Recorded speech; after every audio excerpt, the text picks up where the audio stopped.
প্রথমেই আমি ধন্যবাদ জানাচ্ছি যারা দেশাত্মবোধক গান গেয়ে গেলেন, শৈলী ভট্টাচার্য এবং শাহানা বক্সিকে।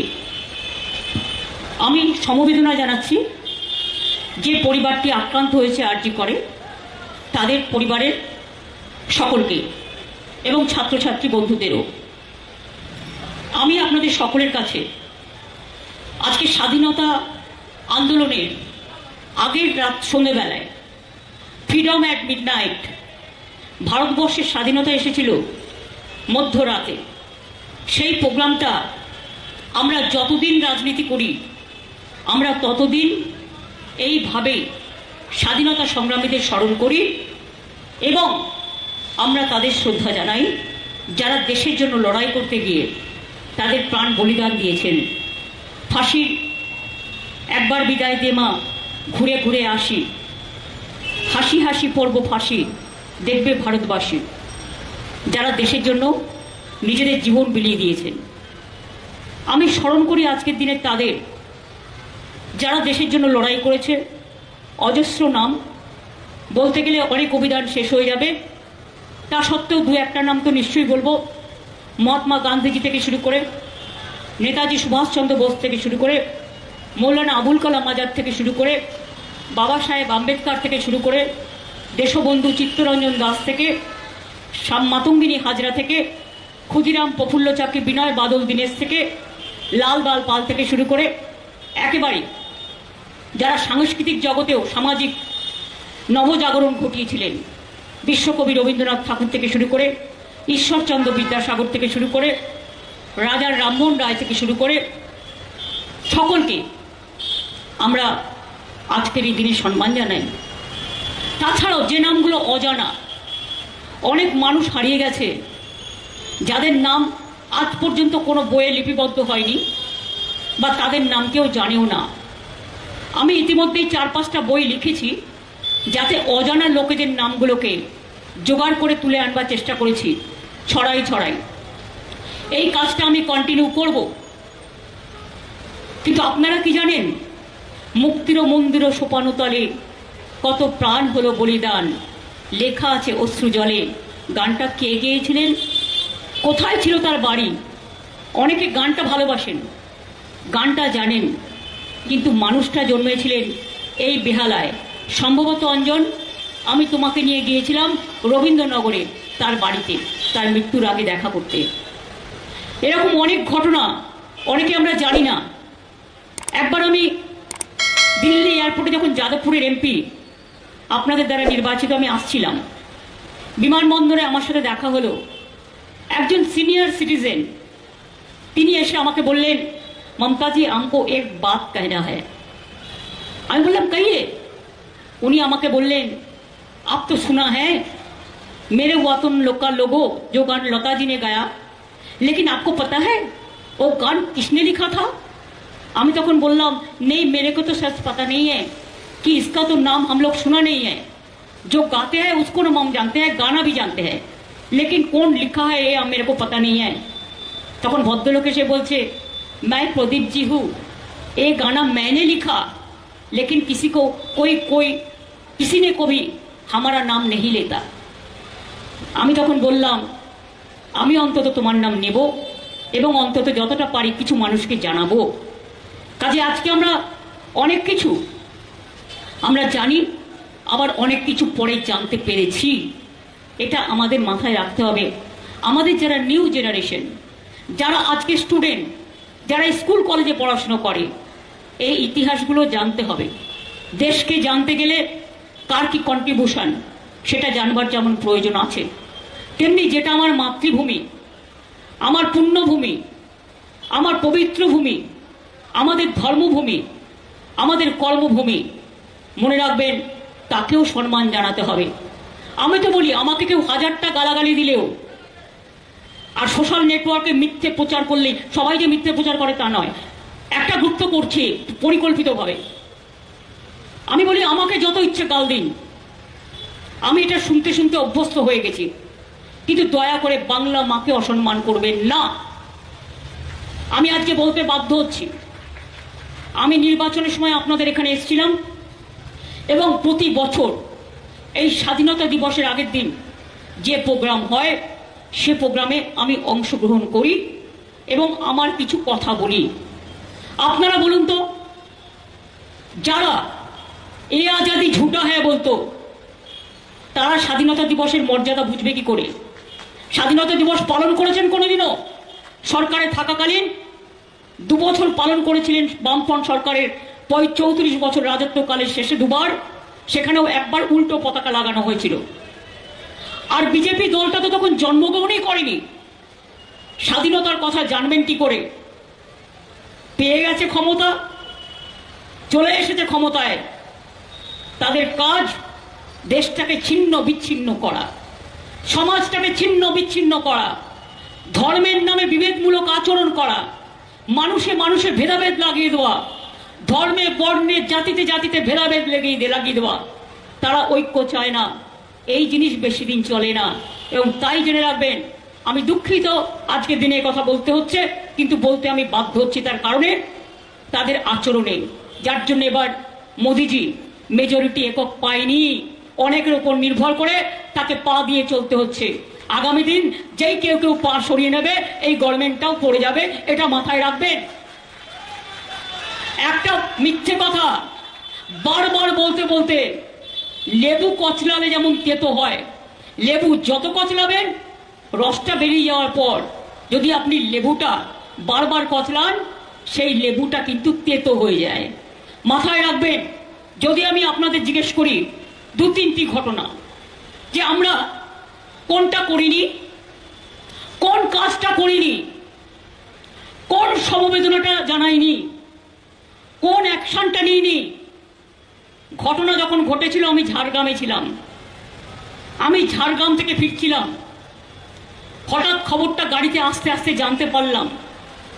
জানতে পেরেই সঙ্গে সঙ্গে আমি কলকাতা পুলিশ কমিশনার বিনীত গোয়েলের সাথে যোগাযোগ করলাম। ওরা তখন আমাকে রিপোর্ট করলেন যে আমরা এখানে আছি হাসপাতালে, ওনাদের বাবা মাও এসছেন। আমি বাবার সাথে কথা বললাম, বাবা বললেন একটু মায়ের সাথেও কথা বলুন, মায়ের সাথেও কথা বললাম এবং তাদের আমি বলেছিলাম যে পুলিশ তদন্ত করবে এবং আমি ওদের ফাঁসি চাই। আমি সেই কথা প্রথম দিন থেকে বলে এসেছি, আজও আমি এটাকে স্টিক করি এবং আমি বলেছিলাম আমি আপনাদের বাড়ি খুব শীঘ্রই যাব। যেহেতু ওনাদের একটা কাজ ছিল, পারিবারিক কাজ থাকে জানেন মৃত্যুর পর, সেই সময়টা ডিস্টার্ব করাটা ঠিক হতো না। রবিবার দিন মনে হয় সম্ভবত কাজটা ছিল, তাই সোমবার দিন আমি তাদের বাড়িতে গিয়েছিলাম। আর ঘটনাটা ঘটেছিল কবে? সম্ভবত শুক্রবার। আমি ওনাদের বাড়ি সোমবার গিয়েছিলাম। ততক্ষণ পর্যন্ত পুলিশ, সেদিন রাতের ঘটনা শুনুন, আমার সাথে 100 বার কথা হয়েছে, মিনিট টু মিনিট। আমি সারা রাত ঘুমাইনি। আমার সাথে পুলিশ কমিশনার রাত 2টো পর্যন্ত কথা বলেছেন। এমনকি তার ডেড বডি যতক্ষণ ক্রিমেশন না হয়েছে পুলিশ এসকর্ট করে ডেড বডি নিয়ে গেছে এবং সারা রাত জেগে তারা সিসিটিভি থেকে শুরু করে, জুডিশিয়াল ম্যাজিস্ট্রেট ডাকা থেকে শুরু করে, ভিডিও করে রাখা থেকে শুরু করে, তার পরের দিনও ডিএনএ টেস্ট থেকে শুরু করে, স্যাম্পেল কালেকশন থেকে শুরু করে, শুনে রাখুন গত 1 মাসের সিসিটিভি আমি যেটা শুনেছি, পুরো খতিয়ে দেখার জন্য কে আসছে, কে এসেছে, কে না এসেছে, 164 জনকে অ্যাপয়েন্টমেন্ট করেছিল তারা। এবং 12 ঘন্টার মধ্যে আসল যে খুনি তাকে জেরা করে, তার এভিডেন্স পেয়ে তাকে জেরা করে 12 ঘন্টার মধ্যে তাকে অ্যারেস্ট করা হয়েছে। এবং শুধু তাই নয়, আমি রবিবার পর্যন্ত সময় দিয়েছিলাম। একটা ইনভেস্টিগেশন করতে একটু টাইম দিতে হয়। আমি হেলথ ডিপার্টমেন্টকে বলেছিলাম ইনভেস্টিগেশন করুন। আমি এমনি এমনি লোককে অ্যাকশন নিতে পারি না উইদাউট ইনভেস্টিগেশন, এটা মিনিমাম কার্টিসি। অনেক সিনিয়র ডাক্তারও আছে, অনেক জুনিয়র ডাক্তারও আছে। আমি জুনিয়র ডাক্তারদের যেমন ভালোবাসি, আমি সিনিয়র ডাক্তারদেরও রেসপেক্ট করি। আমি হেলথ ডিপার্টমেন্টকে বলেছিলাম আপনারা একটা তদন্ত করুন, করে দেখুন কার কার নেগলিজেন্স আছে। আমি আপনাদের 48 ঘন্টা টাইম দিলাম। 48 ঘন্টা টাইম দেওয়ার পরে তারা আমাকে যখন জানালো আমি সবাইকে একধার থেকে ট্রান্সফার করে দিলাম, আমি কাউকে ওখানে রাখিনি। আপনাদের বুঝতে হবে, উইদাউট এভিডেন্স আমি যদি নির্দোষী লোককে অ্যারেস্ট করি, ওই তো দেখতে পাচ্ছেন ধনঞ্জয় ভট্টাচার্যের কেস, যে সাক্ষী দিয়েছিল চট্টোপাধ্যায়, যে সাক্ষী দিয়েছিল সে এখন বলছে আমি পাপ বোধ করছি। আমাকে শিখিয়ে দেওয়া হয়েছিল যে তুমি তার বিরুদ্ধে বলো। লোকটা তো চলে গেল, যে দোষী ছিল না, আর যে দোষ করলো তাকে সেদিন বামফ্রন্ট সরকার মদত দিয়েছিলেন। I am sorry to mention the name. Buddhadeb বাবু মারা গেছেন, প্রয়াত হয়েছেন, তার আমলে অনেক ঘটনা ঘটেছে, আমি সেগুলো পরে আসছি, কিছু কিছু বলবো। এবার আপনারা বলুন, তার স্ত্রী সেদিন ডরিনা ক্রসিংয়ে দাঁড়িয়ে বলেছিলেন ধনঞ্জয়ের ফাঁসি চাই, ফাঁসি হয়ে গেল। কিন্তু কতদিন পরে আপনারা জানতে পাচ্ছেন যে যে সাক্ষী দিয়েছিল প্রধান এবং যার সাক্ষীর জন্য ধনঞ্জয় চট্টোপাধ্যায়ের ফাঁসি হয়েছিল, সেই লোকটা বলছে আমাকে মেরে ফেলার হুমকি দেওয়া হয়েছিল, তাই আমি সেদিনকে উল্টো পাল্টা সাক্ষী দিয়েছিলাম। কাজেই মনে রাখবেন, এটা সায়েন্সের যুগ, মডার্নাইজেশনের যুগ। আপনি একটা দোষী লোককে ফাঁসি দিন, আমাদের কোনো আপত্তি নেই, কিন্তু নির্দোষীদের যেন শাস্তি দেওয়া না হয়, এটা মাথায় রাখবেন। একটা হাজারটা দোষী লোককে আপনি ধরুন, ফাঁসির কাঠে চড়িয়ে দিন, আমাদের কেউ ইন্টারফেয়ার করবে না। আমরা হাইকোর্টের রায় মেনে চলবো এবং আমাদের পুলিশও হাইকোর্টের রায় মেনে চলে সিবিআইকে যা যা সহযোগিতা করার এই কেসে আমরা পুরোটাই করব, কারণ আমাদের কোনো লেনা দেনা নেই। আমরা চাই এই পাশবিক হত্যার বিরুদ্ধে নিশ্চয়ই তারা দোষী ব্যক্তিকে ফাঁসি দিন। এবং আমরা রোববার পর্যন্ত টাইম নিয়েছিলাম, সেটুকু যারা সহ্য করতে না পেরে, আমি তো সোমবার তাদের বাড়ি গিয়েছিলাম, মঙ্গল বুধ বৃহস্পতি শুক্র শনি রবিবার আমি বলেছিলাম যদি সবটা তদন্ত শেষ না হয় আমি নিজে সিবিআইকে দিয়ে দেবো। 34 জনকে পুলিশ অলরেডি ডেকে কথা বলেছিল শুনেছি, এবং আরো অনেকে ওদের লিস্টে ছিল, তাদের এই 4-5 দিনের মধ্যে ডেকে কথা বলতো, সেই সুযোগটা তারা পায়নি, তাদের দেওয়া হয়নি। যাক গিয়ে সব ভালো, যার শেষ ভালো। আমরা চাই হাইকোর্ট যখন ডিসিশন নিয়ে সিবিআইকে দিয়েছেন, আমার কোনো আপত্তি নেই, কারণ আমাকে দিতে হলো না। আমাকে দিতে হতো যদি পুলিশ না করতে পারত। কিন্তু মনে রাখবেন, কলকাতা পুলিশের যে টিমকে আমরা কাজে লাগিয়েছিলাম, তারা one of the best team in the world. তা নাহলে বাংলাদেশের এমপিকে খুন করা হয়েছিল যখন, তারা একদিনের মধ্যে ভাঙড়ের ওই কোথায় ডেড বডিকে টুকরো টুকরো করে ফেলে দেওয়া হয়েছিল, তারা এই সত্য উদ্ঘাটিত করতে পারতো না। আর আগে আমাদের একটা সিস্টেম ছিল, যখনই বাইরের কেউ ভিআইপি আসতো বা এলআইপি আসতো, সেন্ট্রাল গভর্নমেন্ট আমাদের এটা শেয়ার করতো ডেটাটা। এখন সেটা শেয়ার করে না, ফলে আমরা জানতে পারি না বিদেশ থেকে প্লেনে কে আসছে আর কে না আসছে। যদি আমরা জানতাম, আমরা আগে থেকে কেয়ার নিতে পারতাম। আমাদের আফসোস যে আমরা জানি না। মারাও গেছেন বাংলাদেশের এমপি, আর যারা খুন করেছে ধরেছে তারাও কিন্তু বাংলাদেশেরই। সুতরাং এই ঘটনাটা কিন্তু আমাদের পুলিশই ধরেছে। এরকম অনেক কেস, ব্যাঙ্গালোরে ব্লাস্ট হয়েছে, ফয়সালা করেছে কে? বেঙ্গল পুলিশ। তাদের আজকে প্রাইজ দেওয়া হচ্ছে, তাদের আজকে পুরস্কার দেওয়া হচ্ছে। মনে রাখবেন, রাজনীতি করার জন্য যা ইচ্ছে করে যান, কিন্তু কোনো মৃত্যুকে নিয়ে এই ভয়াবহ রাজনীতির খেলা খেলবেন না। আজকে আত্মার প্রতি শান্তি জানান, পরিবারের প্রতি সমবেদনা জানান, যাতে এই সামাজিক ব্যাধি আমরা সবাই মিলে, আজও যদি একটা ঘটনা ঘটে, উত্তরপ্রদেশে ঘটেছে, মধ্যপ্রদেশে ঘটেছে, দিল্লিতে ঘটেছে, রাজস্থানে ঘটেছে, মণিপুরে 100 মহিলাকে নার্স সমেত নেকেডলি প্যারেড করা হয়েছে ধর্ষণ করে। কি ব্যবস্থা নিয়েছিলেন বিজেপি গভর্নমেন্ট? কি করেছিলেন সিপিএম এর বন্ধুরা? আমরা তো টিম পাঠিয়েছিলাম। জিজ্ঞেস করুন, হাতরাসে যে মেয়েটি ধর্ষিতা হয়েছিল, তাকে যখন কোর্টে যাচ্ছিল, তাকে জীবন্ত তার গায়ে অগ্নিসংযোগ করে তাকে হত্যা করা হয়েছিল। কি করছিল উত্তরপ্রদেশের পুলিশ? উনাওতে যখন ঘটনা ঘটেছিল, বিজেপি আপনি সরকারে ছিলেন, আপনার রাজ্য সরকার, কি করেছিলেন আপনারা?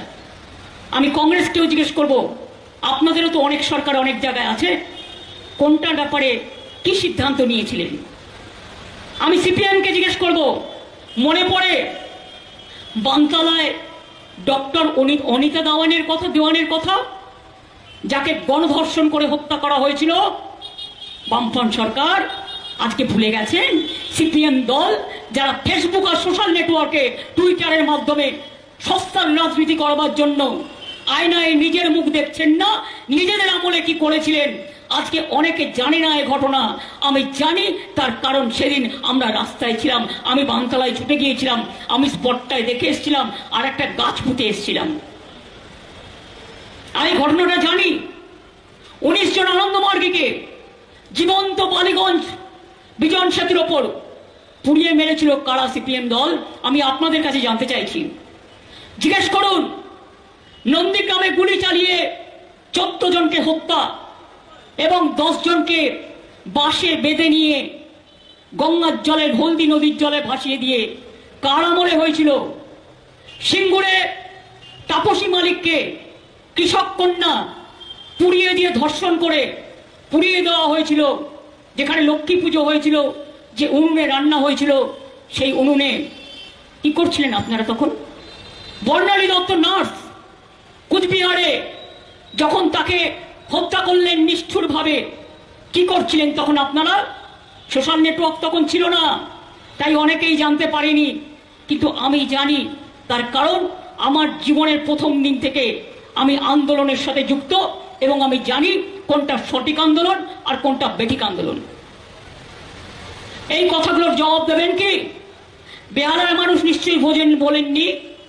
বেহালায় জেমস লং সরণি ঢুকতে মাথায় রঘুনন্দন তিওয়ারিকে গুলি করে হত্যা করা হয়েছিল 1 আগস্ট, সম্ভবত 3 আগস্ট বিমলা দে টিচার, তাকে হাওড়াতে গুলি করে হত্যা করা হয়েছিল। আর 3 আগস্ট কুচবিহারে রবিন বিমান হায়দারকে গুলি করে হত্যা করেছিলেন আপনারা। আর 8 আগস্ট বিমলাদাকে হত্যা করেছিলেন আপনারা।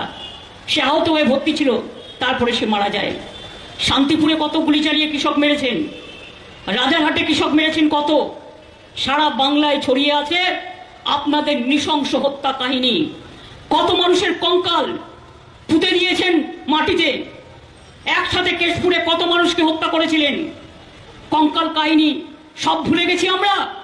আর আজকে আপনারা রাস্তায় নেমেছেন, একটা ঘটনাকে কোথায় দুঃখ জানাবেন, তার শান্তি কামনা করবেন, তার পরিবারকে সমবেদনা জানাবেন, তা না করে সিপিএম বিজেপি আপনারা রাজনীতি করছেন। ভাবছেন বাংলাদেশে একটা ঘটনা ঘটে গেছে, আমরা সেটাকে টেনে এনে যদি ক্ষমতা দখল করতে পারি। আমি বলি, আমি ক্ষমতার মায়া করি না। আমি মনে করি যতদিন বাঁচব মানুষের সেবা করে যাব, মানুষকে জাস্টিস দিয়ে যাব। যার জন্যই আমি ফাঁসির দাবি করেছিলাম এবং আমাদের পুলিশদের দিয়ে অনেক কাজ করিয়েছিলাম। তা সত্ত্বেও হাইকোর্টে গেলেন আপনারা। আপনাদের তো একজনই আছেন যিনি হাইকোর্টে গিয়ে ছাত্রছাত্রীদের কাছে টাকা খেয়ে তাদের চাকরিও নস্যাৎ করে দেন। 26,000 টিচারের চাকরিও হঠাৎ করে বাতিল করে দেয়। ওবিসি রিজার্ভেশনও আপনারা এই সমস্ত মামলা করে বাতিল করে দেন। একবারও ভাবলেন না এই লোকগুলো কোথায় যাবে? ছাত্রছাত্রীরা আমাদের বন্ধু নয়। তার মানে কি 26,000 শিক্ষক শিক্ষিকার চাকরি যাদের খাচ্ছেন তারাও কিন্তু নতুন যৌবন। তখন ভাবনাটা আসে না নতুন করে টিচার রিক্রুটমেন্ট 1 লক্ষ হতে পারে। আপনারা কোর্টে কেস করে করে প্রত্যেকটা আটকান। আর আমি ভেবে পাই না এটা বিচারালয়ের সিস্টেম কি ব্যবস্থা আমি জানি না। আমরা তো জাস্টিস চাই তাদের জন্য। কিন্তু বলুন তো কেন একজন সিপিএম এর রাজ্যসভার এমপি, তিনি তো পলিটিক্যাল বয়াস লোক, তার কথা মতো তিনি তো পলিটিক্যাল কথা বলবেন, তিনি তো ইম্পার্শিয়াল কথা বলবেন না। এই সব কেসে ইম্পার্শিয়াল লোকের মতামত নেওয়া খুব জরুরি। অনেক লয়ার আছে, সে হয়তো রাজ্যসভার এমপি নয়, সে হয়তো সিপিএম এর নেতা নয় বা বিজেপির নেতা নয়। আর ঘটনা ঘটার আগেই কাকে কাকে অ্যারেস্ট করা হবে সেটা আবার গদ্দার বাবু বলে দিচ্ছেন। তার মানেটা কি? আপনারা কি চান না যে আসল দোষী শাস্তি পাক? আপনারা কি চান না আসল কালপিট ধরা পড়ুক? আপনারা কি মনে করেন যে আমরা ছায়ে মুখ ঢেকে আছি না কাগজে মুখ ঢেকে বসে আছি? আমরা আপনাদের চলাচল লক্ষ্য করছি, আপনাদের বলাবল লক্ষ্য করছি, সোশ্যাল নেটেতে যা পাচ্ছেন যার নামে ইচ্ছে অকথা কুকথা বলছেন, সবটাই মিথ্যে।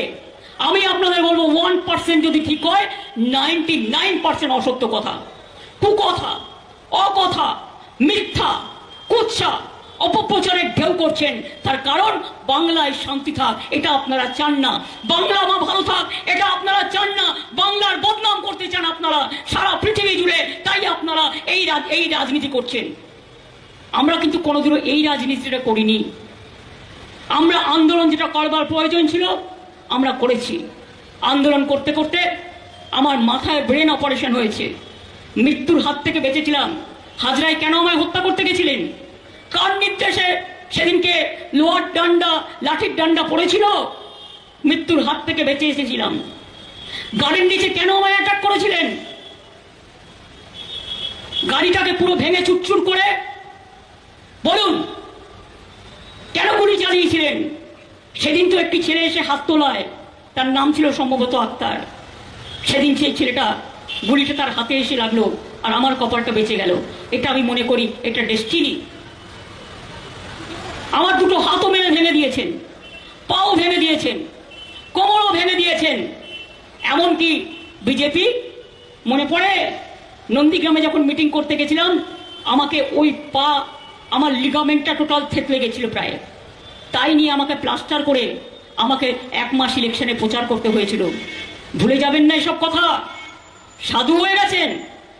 এনআরসির নামে কত লোককে গুলি করে মেরেছেন, আসামে কত বাঙালির নাম বাদ দিয়েছেন, কত লোককে এনআরসিতে মেরেছেন। দিল্লিতে নদীর জল নালাগুলো লাল হয়ে গিয়েছিল, আজ পর্যন্ত জানতে পেরেছেন কত মানুষ মারা গিয়েছিল?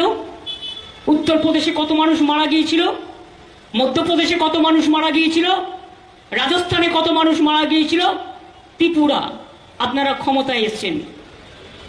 অভিষেকেরা গেছে মিটিং করতে, সন্তোষ মোহন দেবের মেয়ে সুস্মিতা দেবরা গেছে মিটিং করতে, দোলা সেনরা গেছে মিটিং করতে। তাদের গাড়ি ভেঙেছেন, পাথর ছুঁড়েছেন, তাদের রাস্তায় গুলি করেছেন এবং কুণাল সহ তাদের নামে এফআইআর করেছেন।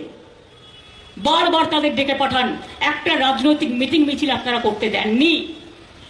আজকে পঞ্চায়েত নির্বাচন হচ্ছে কদিন আগে, বাংলা নিয়ে যে সাংবাদিকগুলো চিৎকার করেন, মিডিয়া নয় এখন মোডিয়া হয়ে গেছে, এটা কন্ট্রোল করে কে? মিডিয়া কন্ট্রোল করে বিজেপি গভর্নমেন্ট। আমি দাঁড়িয়ে বলছি আপনাদের, সকালবেলায় বলে দেয় রেল অ্যাক্সিডেন্ট হলেও এটা দেখাবে না, এই খবরটা দেখাবে আর এই খবরটা দেখাবে না। যিনি রেলওয়ে মিনিস্টার তিনি আবার আইএনসি এর মিনিস্টারও। আমি যদি মিথ্যে কথা বলি আমার বিরুদ্ধে ডিফামেশন করতে পারেন, আমার বিরুদ্ধে আপনি নিশ্চয়ই আপনার সন্দেহ থাকলে আমার বিরুদ্ধে বিচার করতে পারেন। আমি ভয় পাই না, যা সত্য তা সত্য। আজকে মানুষ রেলে চড়তে ভয় পায় আর তুমি মিডিয়াকে কন্ট্রোল করো। 63 দিনে মাত্র প্রায় 24-25টা অ্যাক্সিডেন্ট হয়ে গেছে, রক্ষা কবচ আর নেই। সংবিধানটাকে দেশের বিচ্ছিন্ন করে দিয়েছে বিজেপি, ছিন্ন বিচ্ছিন্ন। অথচ দেখুন এখানে বাম রাম শ্যামের খেলা চলছে। আমরা এ কথাটা বারবার বলে এসেছি, জগাই মাথায় গদাই। পঞ্চায়েত ইলেকশন থেকে, বিধানসভা ইলেকশন থেকে, লোকসভা ইলেকশন থেকে এদের একটা জোট আছে এবং বিজেপি এদের ফান্ডিং করে। আমি জোর গলায় পাবলিকলি বলে যাচ্ছি, করে। এবং জেনে রাখবেন এখানে যাতে বাংলা অশান্ত হয়ে যায় তার জন্য অনেক সহযোগিতা কেন্দ্রীয় সরকার করছে। আর সিপিএম, তুমি যদি বিজেপি বিরোধী হও, তুমি বিজেপির হাতে তামাক খাচ্ছ, তোমার লজ্জা করে না? যৌথ মঞ্চ মানে কি? তোমরা সব কটা আছো, তোমাদের সবার রং এক। কিসের আদর্শ, কিসের নীতি, কিসের আন্দোলন? ভাবছো এই করে চলবে একতরফা? আমরা শান্ত আছি বলে, আমরা কিছু বলছি না বলে ওয়ান সাইডেড কুৎসা করবে, ওয়ান সাইডেড অপপ্রচার করবে। আমি দেখছি, শুধু দেখছি, লক্ষ্য করছি আর ভাবছি। আমি এমনকি সেদিন অস্বীকার করতে পারবেন না পরিবার, আমি বিনীত গোয়েল সিপিকে নিয়ে গেছিলাম আমার সাথে। যদি বাবা মার কোনো সন্দেহ থাকে তাদের থেকে তার কথা শুনবার জন্য আমি প্রায় 1 ঘন্টা ছিলাম। আমি এটাও বলেছিলাম যে দেখুন আমাদের একটা কর্তব্য আছে, মেয়েটি তো আর ফিরে আসবে না, ওর নামে যদি আপনারা কিছু করতে চান করতে পারেন, যা টাকা লাগবে আমি দেব। একটা কম্পেনসেশন, যারা বলছেন কম্পেনসেশন দেওয়ার কথা তাদের বলে রাখি, এটা আমার বলা আছে। হ্যাঁ, আমরা 10 লক্ষ টাকা তো দিতেই পারি পরিবারকে, কিন্তু ওর মা যেটা আমায় বলেছে, I must be very clear, যে আগে মেয়ের বিচার হোক তারপরে আপনাকে বলবো। ওনারা এটা বলেছেন আমায়, আমি জাস্ট কোট করছি। এবং তাছাড়াও আমি ওনাদের যখন বললাম, ওনাদের যাদের যাদের প্রতি সন্দেহ হচ্ছে নামগুলো বলুন, কি কি খবর আছে বলুন, আর আমাকে রবিবার পর্যন্ত টাইম দিন। আসল কালপিট তো অ্যারেস্ট হয়েছে, সাথে যদি কেউ থাকে তাকে আমরা ডাকবো এবং আমরা তার বিরুদ্ধে ব্যবস্থা নেব। উনি কিছু কথা বলেছিলেন, সঙ্গে সঙ্গে পুলিশ বলেছিল আমরা সবাইকে ডাকবো, এবং জুনিয়র ডাক্তারদের কিছু লোককে তারা অলরেডি ডেকেছিল, তাছাড়াও আরো অনেককে ডেকেছিল। এভিডেন্স তো কলকাতা পুলিশের হাতে ছিল। হ্যাঁ, আমরা ওটা সিবিআইকে হ্যান্ড ওভার করে দিয়েছি। আমরা চাইবো, যেহেতু আমাদের টার্গেটেড টাইম ছিল রবিবার পর্যন্ত, এই রবিবারের মধ্যে তারা কেস করে তারা ফাঁসি দেবে, এটা আমরা চাই। কারণ মনে রাখবেন, আমি কিন্তু বালুরঘাটের একটা কেসে 3 দিনে চার্জশিট করিয়ে দিয়েছিলাম। আর কামদুনির কেস যারা বলছেন তারা জেনে রাখুন, আমরা দুজনকে ফাঁসির কথা বলেছিলাম, কিন্তু হাইকোর্ট ওদের ফাঁসি মুকুব করে দেয় এবং তাদের যাবজ্জীবন করে দেয়। আমাদের দিক থেকে কোনো ত্রুটি ছিল না, তারা সবাই জেলে আছে এখন। এটা আপনাদের জানবার জন্য বলছি। এবং মনে রাখবেন, কোনো খারাপ ঘটনা সেটা আমার বাড়ি বা আপনার বাড়ি নয়। খারাপ অলওয়েজ খারাপ। খারাপকে কোনো সুস্থ মানুষ কেউ কখনো সমর্থন করতে পারি না, আমরাও করি না। আমি বারবার আবেদন জানাচ্ছি চিকিৎসকদের, যারা এখনো ডিউটিতে জয়েন করেননি, সাধারণ মানুষের সামনে দাঁড়িয়ে 3 জন অলরেডি মারা গেছেন বিনা চিকিৎসায়, তার মধ্যে একটি বাচ্চাও আছে, একটি প্রেগনেন্ট মহিলাও আছে। আপনারা কিন্তু চিকিৎসা দিতে অঙ্গীকারবদ্ধ। 5 দিন তো হয়ে গেল, দয়া করে আপনারা অনুগ্রহ করে, আর কি বলতে পারি, আপনাদের পায়ে ধরে বলছি, তাতে যদি আপনাদের চরণ যুগলগুলো ভালো থাকে, যে আপনারা দয়া করে মানুষকে পরিষেবা দিন, চিকিৎসাটা করুন। কারণ চিকিৎসার জন্য আপনারা অ্যাপয়েন্টেড হয়েছেন। আপনারা ট্রেনিং করলেও আপনারা একটা হসপিটালে কাজ করেন, কাজ বাকি রেখে আন্দোলন করেছেন তো 4-5 দিন, কেউ কিছু বলেনি। এরপর আসুন, কাজে নামুন, এটা আমার আবেদন থাকবে। আমার প্রিন্সিপাল সেক্রেটারি অফ হেলথ গতকাল আবেদন জানিয়েছে, আজও আমি পাবলিকলি আপনাদের কাছে আবেদন জানিয়ে যাচ্ছি। এখন সিনিয়র ডাক্তাররা অনেক জায়গায় পরিষেবা দিচ্ছেন, তাদের আমি কাছে কৃতজ্ঞ যে তারা যারা টিচিং করে তারাও কিন্তু সিনিয়র ডাক্তাররা আজকে পরিষেবা দিচ্ছেন। তার কারণ ওপিডিতে তারা থাকছেন এবং এমার্জেন্সিতে যতটা পারছেন তারা কাজ করছেন। কিন্তু যারা আন্দোলন করছেন, আর এই রাজনৈতিক দলগুলোকে বলবো, অনেক তো ফেসবুকে ছবি দিলেন, অনেক টুইটারেও দিলেন, অনেক পাবলিসিটিও পেলেন। ভালো কাজ করলে তার পাবলিসিটি হয় না, আর খারাপ কাজ করলে আজকে পাবলিসিটিটা বেশি হয়। শুধু টিভিতে মুখ দেখাবার জন্য রাজনীতি করবেন না, আর ফেসবুক টুইটারে মুখ দেখাবার জন্য রাজনীতি করবেন না, আর নিজেদের সংখ্যা বাড়ানোর জন্য, ওটা একটা অনেক রকম ইনকামের ব্যবস্থা আছে, এর জন্য রাজনীতি করবেন না। মানুষের বিপদ হলে সেবার মন নিয়ে রাজনীতি করবেন। রাজনীতির আর একটা নাম সেবা। এর থেকে আর কিছু আমার বলার আছে? আমি আশা করি আপনাদের সবটাই আমার পাবলিকলি যেটা জানা ছিল না, মানে জানাতে পারিনি, তার কারণ হচ্ছে আমি সুযোগ পাইনি। আজকে স্বাধীনতা সংগ্রামীদের যেমন সম্মান জানাচ্ছি, পরিবারকে যেমন সমবেদনা জানাচ্ছি, তেমনি সাথে সাথে দেশের সকল ভাই বোনেদের আমার on the eve of freedom movement, মানে ইন্ডিপেন্ডেন্স ডে, সকলকে আমি আমার বয়স্কদের শ্রদ্ধা, সমবয়সীদের স্যালুট এবং ছোটদের আমার অনেক ভালোবাসা জানাচ্ছি। দেশটাকে ভালো করে জানুন, আর নিজের জন্মভূমিটাকেও ভালো করে জানুন। আমি জীবনে অনেক জ্বালা পেয়েছি, অনেক জ্বলেছি, কিন্তু শুধু মানুষের মুখের দিকে তাকিয়ে একটা কথা লাস্ট বলে যাই, আমাকে যত পারেন অসম্মান করুন, আমার কিচ্ছু যায় আসে না, কিন্তু বাংলা আমাকে অসম্মান করলে বাংলার যে বদনাম করছেন এটা কিন্তু ছেড়ে কথা বলবো না। আমরাও আছি, মনে রাখবেন না আপনারা একতরফা। আমি ছাত্রছাত্রীদের হয়ে কথা বলতে আসিনি এখানে, আমি তাদের আন্দোলনকে সমর্থন করেছি, আগেও আপনারা দেখেছেন। কিন্তু যে রাজনৈতিক দলগুলো রাজনীতির খোরাক তুলে একতরফা প্রচার করছেন, আমি তৃণমূল কংগ্রেসের এতদিন যাদের আমি একটি কথাও বলতে বারণ করেছিলাম, আর দু একজন যারা বলছেন আমি ছেড়ে দিলাম স্পোক্স পার্সনের পোস্ট, তাদের আমরা আগেই সরিয়ে দিয়েছি। মনে রাখবেন তারাও কিন্তু চক্রান্তের মধ্যে ছিল। যখন আমরা জানতে পেরেছি, আমি তৃণমূল কংগ্রেস করে বলে রেয়াত করিনি। হাসপাতালে কাদের ট্রান্সফার করা হয়েছিল? প্রিন্সিপালকে করা হয়েছিল। এমএসভিপি যিনি হসপিটালের দায়িত্বে, তাকে ট্রান্সফার করা হয়েছে। এইচওডি যিনি হেড অফ দ্য ডিপার্টমেন্ট, তাকে ট্রান্সফার করা হয়েছে। যিনি পুলিশের দায়িত্বে ছিলেন, তাকে ট্রান্সফার করা হয়েছে। কাকে করা হয়নি? যা যা বলেছেন প্রত্যেকটা দাবি আমরা মেনে নিয়েছি। আর এখন তো আমাদের হাতে কেস নেই, এখন তো কোর্টের বিচারে এটা সাবজুডিস এবং সিবিআই এর হাতে কেস। আমরা আমাদের এভিডেন্স কাগজপত্র সব তুলে দিয়েছি। তাদের যদি আরো কোনো সহযোগিতার প্রয়োজন হয় আমরা দিতে রাজি আছি, কিন্তু প্রোভাইডেড দোষী ব্যক্তিদের গ্রেপ্তার করে তাদের ফাঁসি দিতে হবে। যারা অ্যাকচুয়াল দোষী, দোষীদের আড়াল করা চলবে না। দুই, আমি বলি আজকে 14 তারিখ আমাদের অনেক জায়গায় প্রোগ্রাম হয়, ফ্রিডম অ্যাট মিডনাইট। তাই আজকে আমরা কোনো রাজনৈতিক প্রোগ্রাম জেনারেলি নিই না। কালকে স্বাধীনতা দিবস, প্রত্যেক এলাকায় এলাকায় জাতীয় পতাকা উত্তোলন হবে, স্বাধীনতা দিবস পালন হবে।